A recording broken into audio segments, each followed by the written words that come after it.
Hörmətli müştərilər, bugün yenə də sizə bir video çəkirik. Mandarinlə bağlı. Yağışdır, leysandır. Bax, qucağa uşaq tutmuş kimi mən də bu mandarini tutmuşam qucağıma. Mən bununla yaşayıram, bununla nəfəs alıram. Bu mənim həyatımdır da. Bu, Allah bərəkət versin, dəririk.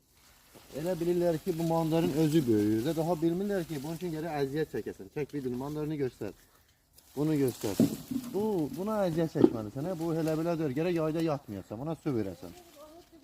Bu mandarinləri razmir hamısında var. Ancaq bu razmir yoxdur. Bizdə Allah bərəkət versin.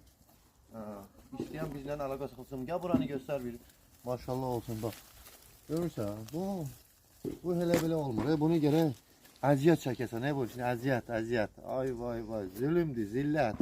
Yağışda, leysanda mandarin dəririk. Sağ olun.